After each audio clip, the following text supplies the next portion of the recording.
Yun ang namatay yun. Good evening po sa ating mga lahat at sa mga nanonood po sa kanila pong mga tahanan po sa FB Live. At muli po, pasalamatan natin, purihan po, sambahin po ang ating Panginoon. Sige po, tayo po tayo at palakpakan po natin ang ating Diyos. Sa po yung patak ng lahat po ng pagpuri, pagsamba, at ang pagluwalhati. Sige po.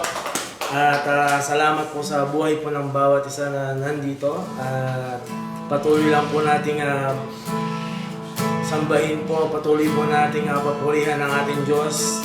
Siya po ang nagbigay po sa atin po ng buhay. Siya po ang nagbigay po ng lahat po ng ating mga pangangailangan.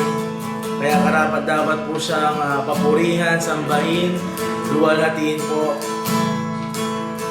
Patuloy po tayong magpasalamat sa kabutihan po ng ating Panginoon sa ating mga buhay. Amen.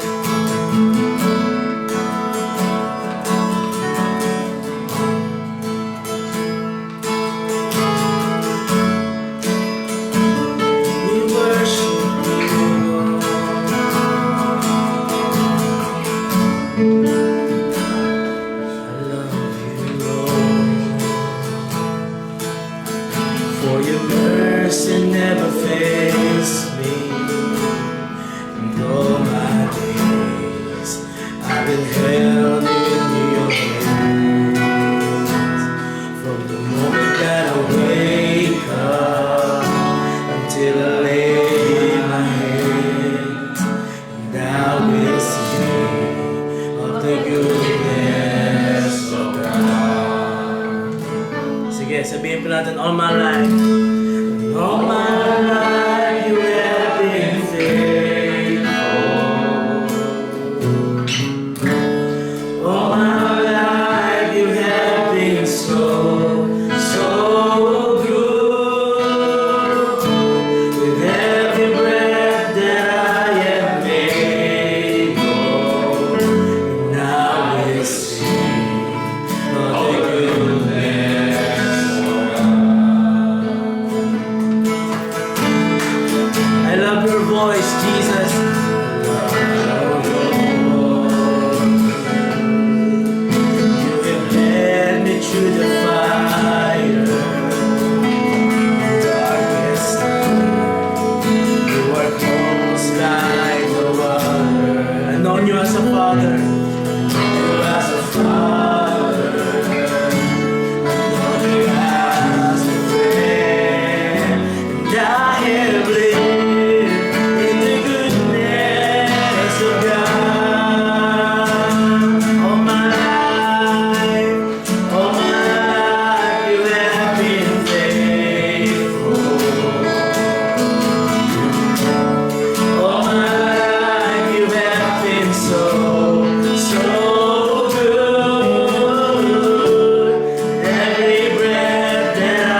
All my life you have been so good, Jesus. With every breath I am living, I will sing of the goodness. Sige po, awitan pa po natin, Panginoon. All my life, all my life, all my life you have been good. Sa ilong po tapat, Panginoon. All my life you have been so good. With every breath that I am made, I will sing of the goodness of God. I will sing of the goodness of God. Oh, I will sing of the goodness of God. Salamat po, Panginoon. Salamat po sa buhay po ng bawat isa. Kayo po mapapurihan, kayo po masamba. In the mighty name of Jesus we pray. Amen and amen.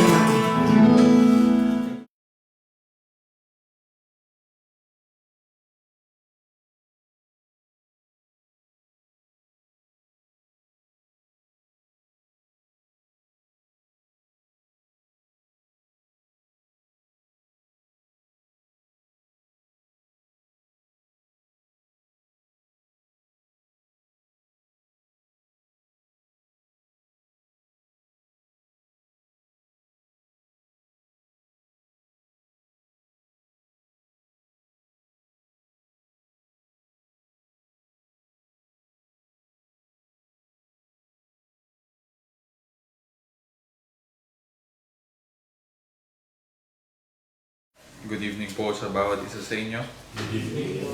Amen. Active ba? Active, amen. Ready na po ba tayo sa word ng Lord ngayong gabi? Ang adhikain po ng prayer meeting ngayong gabi is that habang tayo po ay naghihintay sa ating pong mga panalangin, meron pong isang battle minsan sa panalangin. Isa sa struggles ng isang nananalangin ay yung time frame. Timeline ng Panginoon. Minsan nawawalan po tayo ng patience and waiting. Sino po nakakaranas nun? Naranasan niyo na po ba yun na, Lord, ang tagal naman yung kasagutan ng panalangin ko. Amen. Gusto kong kahit papano ay mabawasan ng kahit konti yung kainipan natin habang tayo ay naghihintay ng kasagutan ng panalangin. That as we wait for the answer of God ay araw-araw mapuno tayo ng hope. The Bible hope na tinatawag. Ang hope po is, sabi nga sa Biblia, is a positive expectation of things to come. Hindi siya negatibo. Okay po, hindi yung umaasa ako na kung meron, meron. Kung wala, di wala. Hindi po yun ang Bible hope. Bahala na, hindi po yun ang Bible hope. Ang Bible hope is a positive expectation na sure na mangyayari po yun. That is hope in the Bible. Hindi po, bahala na. Kung meron, meron. Kung wala, wala. Hindi po yun hope. That's not the hope in the Bible. Ang hope po ay positibo talaga. Na positibo ka na mangyayari yun dahil gagawin yun ng Diyos. So as we wait na sinasagot ng Diyos, sasagutin ng Diyos ang ating panalangin, mapupuno po tayo everyday ng hope. Na as times goes by, mga kapatid, hindi tayo mapanghinaan, kundi mas lalong madadagdagan yung hope natin na kahit hindi ko nakikita, kahit wala pa akong nakikitang kilos ng Diyos, umaasa ka na mangyayari yon. That is the Bible hope. Okay po? Nagdala na po ba tayo sa ganong kalagayan ng ating pag-asa sa Diyos? Dapat po. Sige po, tayo po muna yung manalangin. Aming Diyos, kami po ay nagpapakumbaba sa inyo pong harapan, Lord, na ina-acknowledge po namin, Lord, yung kawalang kabuluhan po ng lahat ng aming ginagawa, libang kayo po ay sumama sa amin, Panginoon. Bigyan mo kami ng karunungan, Lord. So tonight, Lord, kami po ay nagpapakumbaba. Tinatanggap po namin ng inyo pong karunungan, yung kalaman, yung wisdom, yung anointing nyo, Panginoon, upang mas lalo po, O Diyos, magkaroon ng kabuluhan yung aming pong prayer meeting. Lord, increase hope inside of us, O God, na as we wait, Lord, kahit gano'n man ito katagal, sa iyong kasagutan ng panalangin po namin. We will wait, Lord, with patience and with hope, Father God.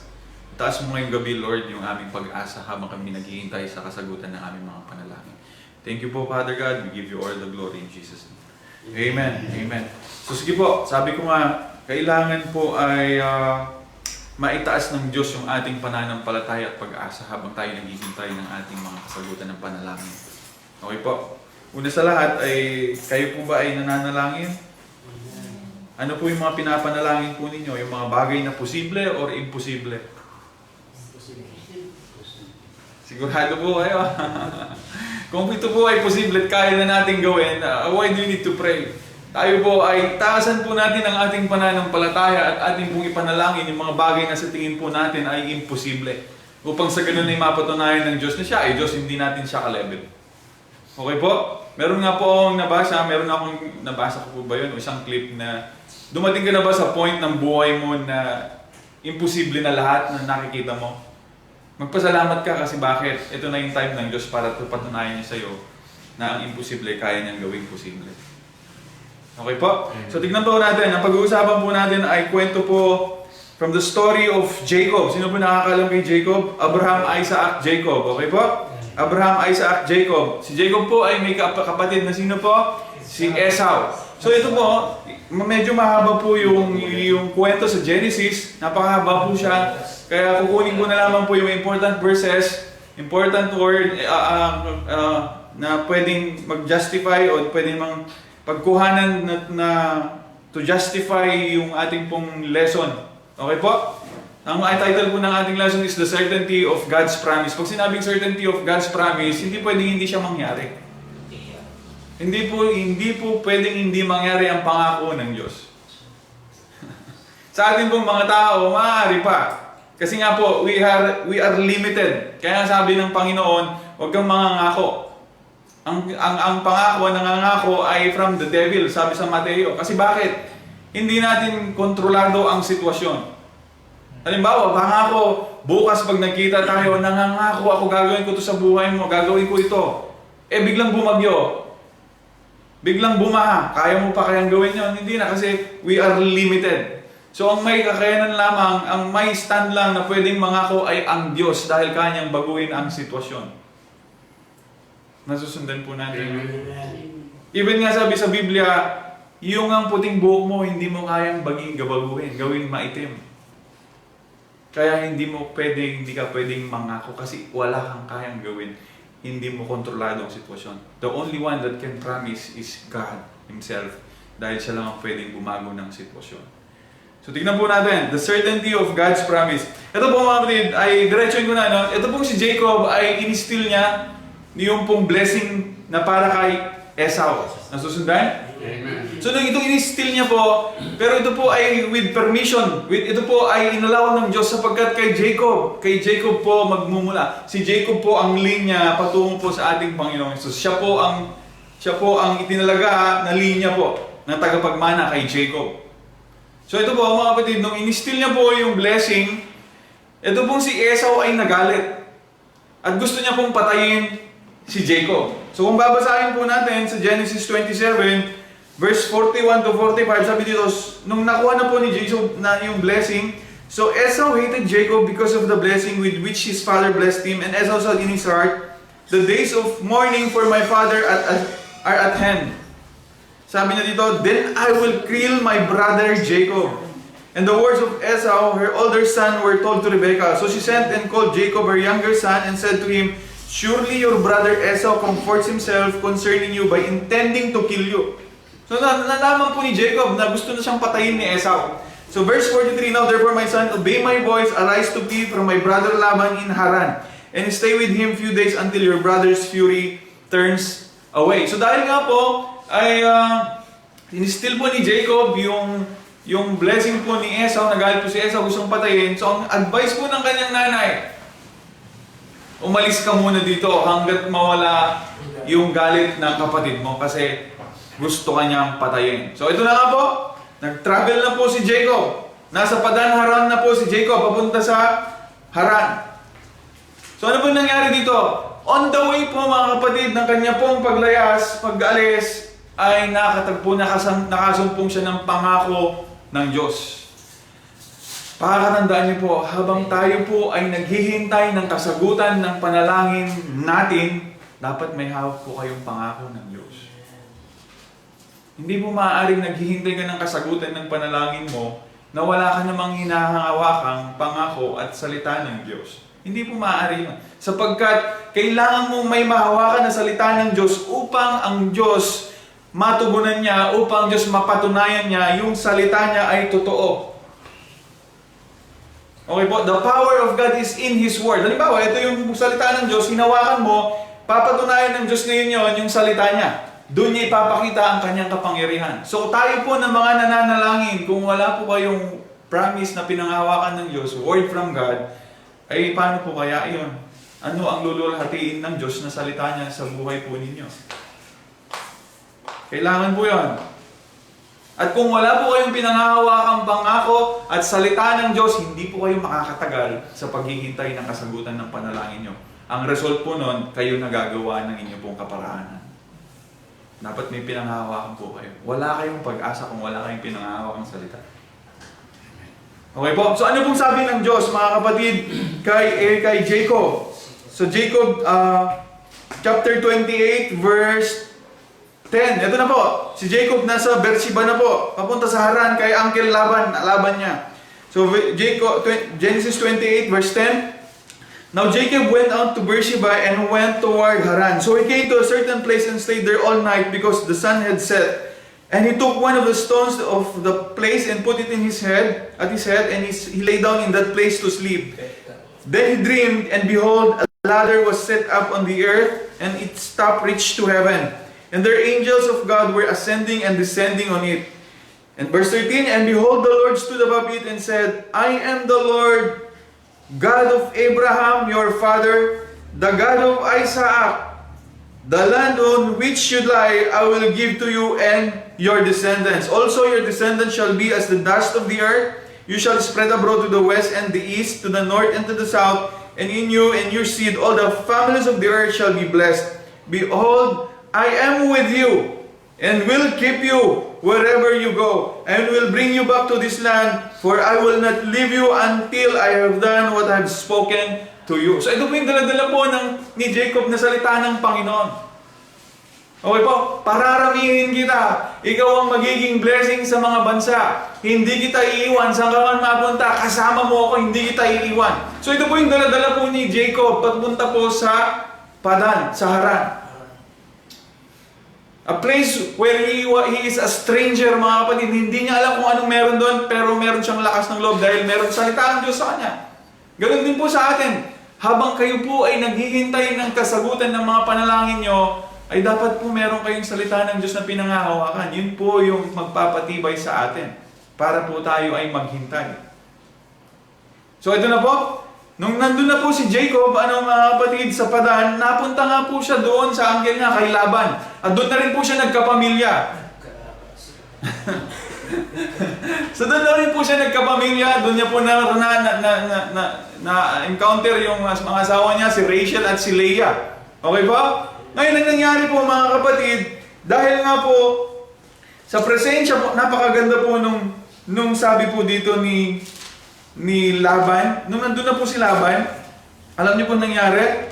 Dahil kay Jacob, pinagpala po ang sambahayan po ni Laban. So, kung babasahin po natin Genesis 30 verse 25 to 27, ano po sabi dito?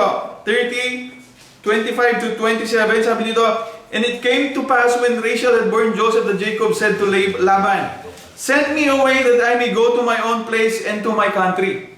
At sabi dito, give me my wives and my children for whom I have served you, and let me go, for you know my service which I have done for you. Verse 27, sabi ni Laban po, sabi niya po kay Joseph, nung gusto na po, sabi po na kay Jacob, gusto niya nang umalis. Gusto niya nang rin mag-solo, si Jacob. Sabi po ni Laban sa 27, and Laban said to him, please stay if I have found favor in your eyes, for I have learned by experience that the Lord has blessed me for your sake. Nasundan po ninyo?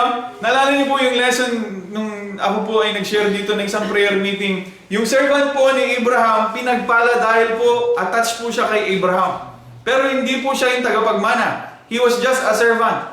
Pero dahil nga-attached siya kay Abraham, pinagpala rin siya ng Diyos. Ganoon din po mga kapatid, dahil nga sa tindi ng pangako ng Diyos kay Abraham, Isaac at Jacob, na kung sino man ang makasalamuhan ni na Jacob, pinagpapala din. Sabi po ni Laban, ako ay pinagpala by experience, not by faith, by experience, for your sake. Dahil sa'yo, ayaw niya pong paalisin si Jacob. Kasi nakita niya po, na-experience niya, na pinagpapala siya ng Diyos dahil kay Jacob. Pero ito nga po, gusto na pong umalis ni Jacob dahil hindi na po tama po yung trato po ni Laban sa kanya. So tingnan natin, ano po susunod na mangyayari? Gusto na umalis ni Laban, ay ini ni Jacob. Jacob kept him. So kung pupunta na po ako sa Jacob, flee from Laban, verse 31 na po ako.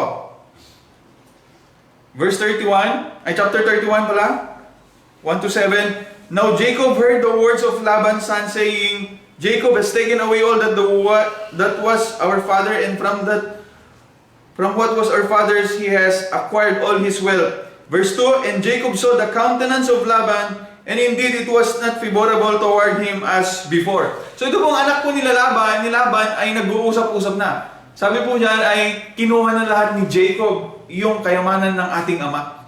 So yung countenance daw po, yung itsura ni Laban, nagbago. Kaya po anong nangyari? Sabi po ni Jacob ay hindi na, and Jacob saw the countenance of Laban, indeed it was not favorable toward him as before. Nagbago po yung countenance, nagbago po yung ugali ng Laban towards Jacob. Andiyan po ba kayo? Malapit na po ako matapos, huwag po kayong mag-alala. Sige po, sa verse 3, Genesis chapter 31 verse 3, eto na po napakaganda. Sabi dito, then the Lord said to Jacob, nagsalita po ang Diyos. Bago pa man po lisanin, bago pa man po layasan ni Jacob si Laban, dahil po talagang nahihirapan na siya, nagsalita po ang Diyos. Ano po sabi? Then the Lord said to Jacob, return to the land of your fathers, to your kindred, and I will be with you. So Jacob called Rachel and Leah to the field to this flock and said to them, I see the father's countenance that is not favorable toward me, but the God of my father has been with me. So skip po ako ng mga kapatid. Skip po ako sa Genesis 31 verse 11. Tingnan niyo po mga kapatid. Ito na po ang sabi po ng Diyos kay Jacob. Then the angel of God spoke to me in a dream saying, Jacob. And I said, here I am. Verse 12. And he said, lift your eyes now and see all the rams which sleep when the flocks are streaked, speckled, and gray spotted. For I have seen all the Laban is doing to you. Sabi ng Diyos, tingnan mo lahat yung mga flocks. Sabi po niya, nakita ko lahat ng ginawa ni Laban sa'yo. So ano po sunod? Verse 13, and I am the God of Bethel where you anointed the pillar and where you made a vow to me. Now arise, get out of this land and return to the land of your kindred. So ito na po, naka-receive na po. Pumasok po si Jacob na may daladalang pangako ng Diyos.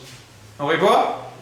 Ngayon, ang hudyat ng kanyang pag-alis, mga kapatid, ay sa pamamagitan pa rin ng salita ng Diyos. So tingnan natin, pumasok siya sa Padan, hawak-hawak niya po yung pangako at salita ng Diyos. Nandito na po siya, gusto niya nang umalis, naghintay pa rin siya ng salita ng Diyos kung kailan siya aalis. Okay po? So tignan po natin. Nung umalis na po sila, pinurso po sila ni Laban. Dala-dala niya na po yung pamilya niya, tumakas na po sila. Okay po? Tinakasan na po nila si Laban, so umalis na po sila. Pinurso po sila ni Laban. But ito po yung sinabi po ni Jacob. Ito po magsisimula. Dito po kukunin yung aking pong lesson ngayon. Yung pagdidiinan natin na makakatulong sa atin sa paghihintay ng kasagutan ng ating mga panalangin.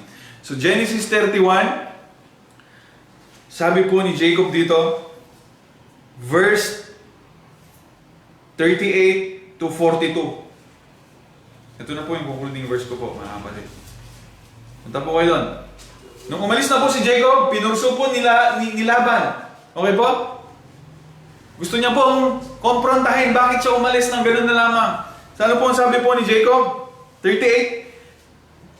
Nandiyan po ako sa 38. Genesis 31, verse 38. Sabi po ni Jacob dito, this 20 years. Mahaba po ba ang 20 years? Yes. Sino na po ang nananalangin na umabot na ng 20 years, wala pa rin kasagutan ng kanyang panalangin? Wala naman? Ba, pinagpala po kayo. So tignan natin, sabi po ni Jacob kay Laban nung pinurso siya, sabi, this 20 years I have been with you. Your oats and your female goats have not miscarried their young, and I have not eaten the rams of your flock. That which was torn by the beast I did not bring to you. I bore the loss of it. You required it from my hand, whether stolen by day or stolen by night. So sabi po ni Jacob kay Laban, lahat ng mga alaga mo, lahat ng mga animals mo, sabi niya, dumami dahil sa akin. Yung mga namatay, I take it on my account. Hindi niya sinabing nawalan siya, kundi sa account niya, sa kung anong meron siya, doon siya tinanggal. So very unfair po, pero ganoon na lamang para wala ng gulo siguro. Sabi po dito sa verse 39, verse 40, ito po yung matindi. Verse 40, there I was in the day, drought consumed me. Nasusundan po ninyo? Amen. Sa araw daw mga kapatid, drought consumed me, sabi ni Jacob. Sa sobrang tindi, sa Middle East po, mahirap po ang nakabilad sa araw sa Middle East. Napakainit. Sino pong galing sa Middle East? Wala po. Kung mainit po dito sa Pilipinas, mas mainit po doon. Hindi natin kakayanin. Ang mabilad ka ng isang oras doon, ay hindi ko alam kung makakatagal ka ng isang oras. Sabi po ni Jacob, sa pag-aalaga doon ng animal niya, sa araw, talagang natuyo na siya mga kapatid. Okay? Ano ba po nangyari? There I was in the day, drought consumed me, and in the frost by night, my sleep departed from my eyes. Okay po? So katindi. Sa araw daw, talagang natutuyuan na siya. Sa gabi naman ay nanginginig siya. Sabi po dito, yun ang matindi dito. Yung sabi niya, and my sleep departed from my eyes. Kasi nga, 24/7 pong tinitignan niya po yung kanya pong mga inaalagaan na pag-aari po ni Laban. Nangyari na po ba sa atin yun? Yung tulog sa mata mo, lumayas na sa'yo kasi hindi ka natutulog. Hindi siya natutulog. Hindi siya matutulog. Wala siyang karapatang matulog. Kasi nga, ang iniisip niya ay yung mga inaalaga niyang animals po ni Laban. Yun po yung sinasabi niya.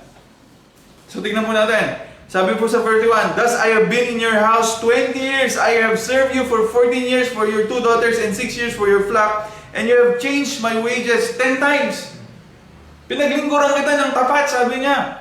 Pero nakailang change ka na ng salary ko. Hindi po promotion, hindi po increase ang salary yung ginagawa niya. Pababa po yung salary po ni Jacob. Tapos ang sabi dito, ito nakakatuwa ng mga kapatid. Verse 42. Tingnan po natin to, verse 42. Sabi po ni Jacob dito, unless the God of my father, the God of Abraham, and the fear of Isaac had been with me, surely now you would have sent me away empty-handed. God has seen my affliction and the labor of my hands and rebuked you last night. Sabi po, alam niyo po, sabi ni Jacob, siguro kung wala ang Diyos ko, kung wala ang Diyos ni Abraham, ang Diyos ng tatay ko, hindi pa ganito. Sobra-sobra pa sa naranasan ko ang gagawin mo pa sa akin. Parang ganun po yung sabihin po ni Jacob. So tignan po natin, 20 years is too much. Buti sana kung 20 years na paghihintay po. In 20 years time, hindi ko ma-imagine. 20 years time, natuyo ka sa araw. 20 years na sa gabi, dahil malamig, nanginginig ka. 20 years na halos hindi ka makatulog ng maayos. Dahil sa paglilingkod mo sa kay Laban. Imagine niyo po yun. In 20 years, siguro naman, may time na nag-complain si Jacob. In 20 years time, siguro naman, mga kapatid, muni-munihin. Tayo nga, isang buwan pa lang nga, hindi pa nasumasagot ang Diyos sa panalangin natin. Dami na nating tanong. Lord, totoo ka ba? Lord, bakit hindi mo ako pinapakinggan? Lord, ang layo-layo mo. Paano pa kaya yung 20 years? Siguro naman in 20 years time, pwedeng magtanong, we can assume that Jacob was asking the Lord, Lord, nasaan na yung pangako ko? Gaano ka nakatagal po yung mga panalangin po ninyo? Umabot na po ba ng 1 taon? 2 taon? 10 years? Nasa kalahati pa lamang po yung kay Jacob. Pero tignan niyo po, paano na-endure ni Jacob in 20 years time? May kilala sang Diyos, may pangako siya ng Diyos. Pwede, alam niyo po, pwede niyang gawin, halos pantay na po sila ng yaman ni Laban eh. Pwede niya siyang lumaban eh, kay J.K. Laban, pero hindi niya ginawa eh. Pwede na rin siyang umalis, pero hindi niya ginawa. Alam niyo po hinintay niya? Hinintay niya muna ang salita ng Diyos na pinapaalis na siya. So tignan niyo, paano po tayo matutulungan sa paghihintay sa kasagutan ng ating panalangin? Una, dapat po kayong may promise of the Lord, the Word of God, habang tayo hinihintay po natin ito. Okay po? At tayo po ay kikilos lamang kung ito po ay sinasabi ng Panginoon. 20 years is too much. Buti sana kung haya-hayang buhay mo. Kung nasa retirement stage ka, pakuya-kuya-kuy ka lang. Hindi. 20 years na nagdurusa po si Jacob. Pero tiniis niya yun. Pwede na siyang may gawin eh. Pwede na siyang may gawin. Pero hindi niya ginagawa yun. Bakit? Hinihintay niya po yung salita ng Panginoon. Pakakatandaan niyo po, the certainty of God's promise. Alam po ni Jacob na ang pangako po ng Diyos, gagawin niya po yun sa buhay niya. Wala pong doubt si Jacob. Kaya po, 20 years, 30 years, okay lang. Every day, excited siya kasi bakit? May Bible hope. May hope siya. Ngayong araw na ba to? Pag hindi natapos ngayong araw na ito, kinabukasan, excited na naman siya kasi bakit? Alam niyang gagawin ng Diyos. Yun nga lang, hindi niya alam kung kailan, hindi niya alam kung paano.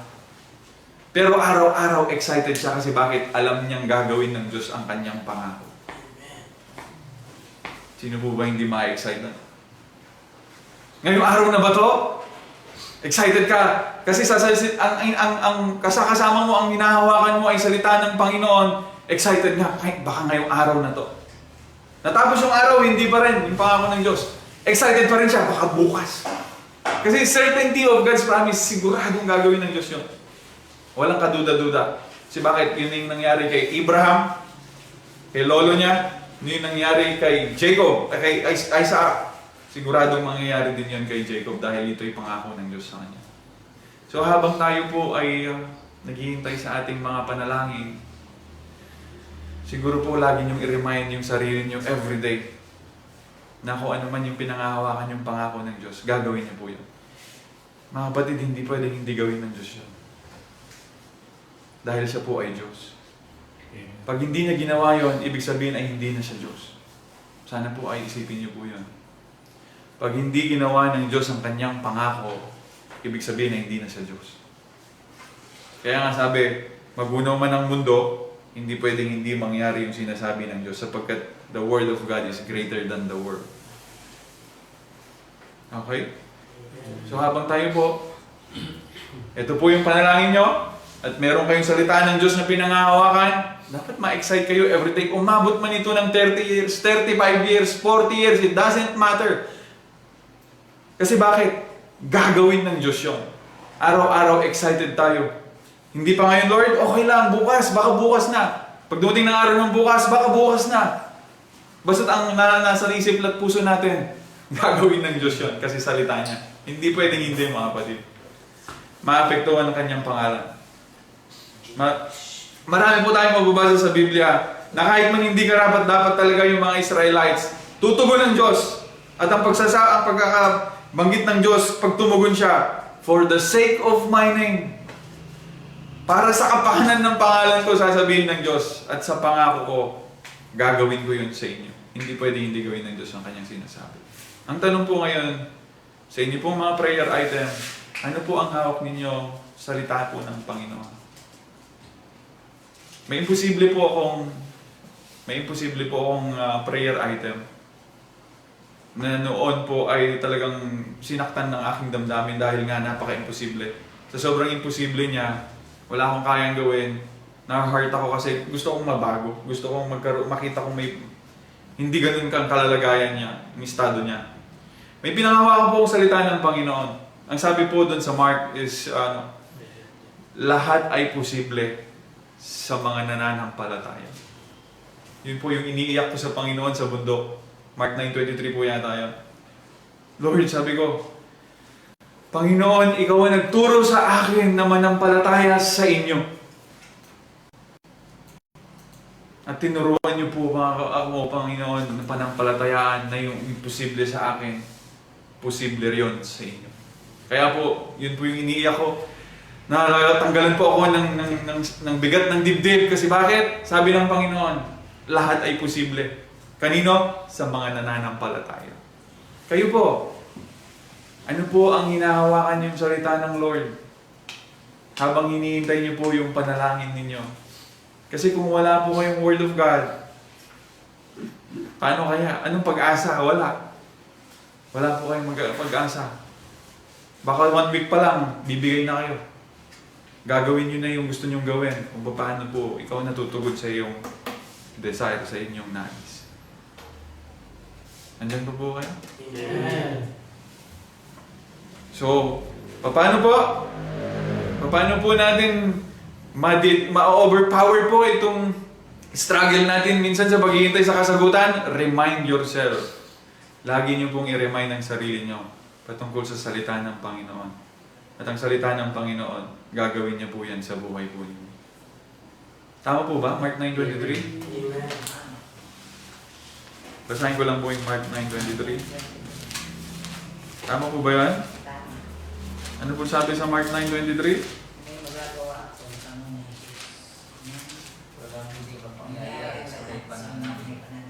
Amen. Sabi po ng Panginoon Jesus, ito po, very powerful. Kasi bakit? Yung imposible sa akin noon, nakikita ko na po. Sobrang nakikita ko na po na posible pala. Sabi po ng Panginoon, Jesus said to him, if you can believe, all things are possible to him who believes. Lahat ay posible. Pero I just want to remind you as we wait sa answer ng Diyos, kung ang tanong niyo po sa akin ay kailan, hindi ko kayo masasagot. I don't know the timing. Nobody knows the timing of God. Sa lang ang sigurado, pagdating sa timing, gagawin niya yun. Hindi pwedeng hindi niya gawin. At kung tatanungin niyo ako, paano? Hindi ko rin kayo masasagot. Pero isa lang ang sigurado, kaya niyang gawin yun. Okay po? Hindi natin alam kung paano. Pero manggaganap yun. Gagawin niya yun. At kung kanong gagawin niya, paraan, siya lang nakakalam. Kayang-kaya niya. Even yung mga imposible sa atin. Amen? Amen. So sana po ay kahit papano ay naibsan yung ating yamot, yung pagkabagot sa paghihintay ng kasagutan ng ating panalangin. Ang masakapla po dito mga kapatid, kapag ka nainip ka, kapag ka nawalan ka na ng pag-asa habang naghihintay sa kasagutan ng panalangin, ang gagawin po natin, ikaw din gagawa ng paraan. Kaya si Jacob, 20 years, tiniis niya yun. Kailan lang siya umalis? Nung naka-receive na po siya ng Word of God. 20 years, grabe. Hindi naman siya nandun sa beach, nagpapakasyon, hindi. 20 years na paghihirap. Pwede na siyang umalis, pero hindi siya umaalis. Pwede na siyang mag-give up, pero hindi siya nag-give up. Pwede na siyang may gawin, pero hindi niya ginagawa. Anong hinintay niya po? Word of God.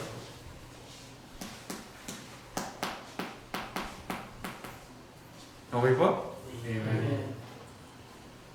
So, ako po ay nananalangin na kahit pa paano po, na-increase ng Diyos yung ating faith at in-increase ng Diyos yung patience natin sa paghihintay ng kasagutan ng ating panalangin. So, araw-araw nyo lang pong i-remind ang yung sarili, gagawin ng Diyos ang Kanya pong pangako at ang salita niya itutuparin niya sa buhay po ninyo. Hindi pwedeng, hindi. Okay po?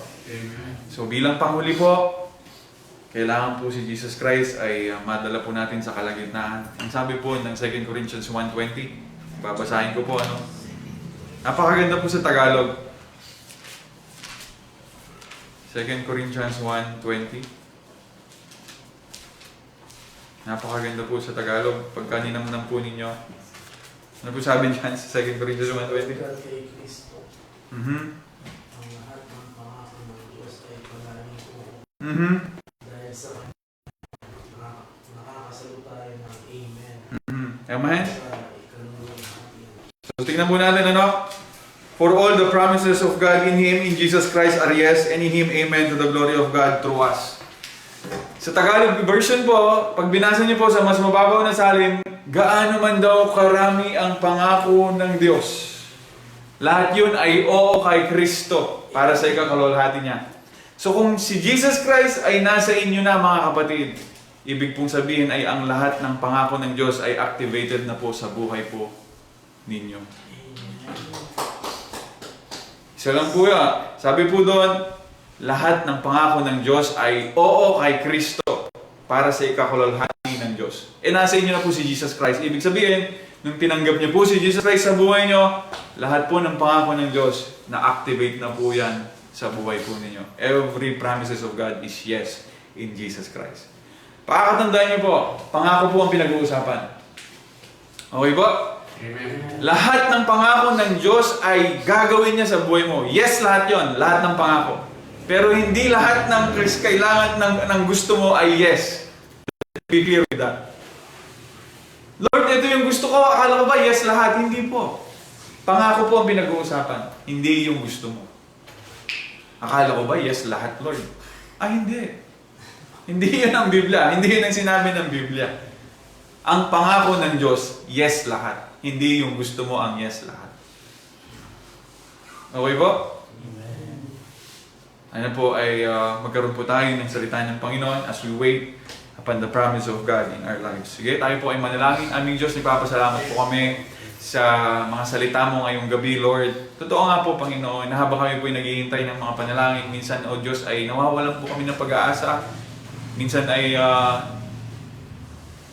Panginoon, naghahari minsan ng pagdududa. Pagpaumanin niyo, pagpatawad niyo, Panginoon, yung mga pagkakataon, Lord, na kami po ay napanghina, yung mga pagkakataon kami nagduda, Lord. Sorry po, Lord. Sorry po. Minsan pa, Lord, ay pinagbubuksan ka namin, binubuksan namin ang aming mga puso. Inyo pong itaas ang aming pananampalataya, Lord, sa inyong mga salita, sa kaganapan ng iyong mga pangako. Na, Lord, ang sabi niyo nga po, magunaman ang mundo, hindi pwedeng hindi mangyari yung sinasabi niyo. At totoo po yun, Panginoong Jesus. Lord, hayaan mo, God, na ito po yung i-remind namin sa aming mga sarili araw-araw na ano man ang pinanghahawakan namin, gagawin po ninyo. Mga salita niyong nasa puso po namin, gagawin ninyo upang araw-araw, habang naghihintay po kami, O Diyos, mapuno po kami ng buhay na pag-asa sa aming puso. Salamat, Ama. Lord, I'm just entrusting them to you, yung aking mga kapatid. O God, na habang sila'y naghihintay ng katugunan ng kanilang panalangin, Lord, ay mapuno sila, Lord, ng buhay na pag-asa. Upang sa ganun, Lord God, ay hindi maghari ang kalungkutan, ang pagdududa sa kanilang buhay. Salamat po na marami, Panginoon Jesus. Lord, we entrust to you our desire. We entrust to you, Lord God, yung laman ng aming mga puso. Katagpuin mo ito, Panginoon, sa pangalan ng Panginoong Jesus. Lord, katagpuin niyo ang desire ng laman ng aming mga puso mula sa kayamanan ninyo, O Diyos. Purihin ka ngayong gabi, Lord God. Salamat po sa mga salita mo na nagbibigay sa amin ng kalakasang spiritual, O God. Thank you, Lord.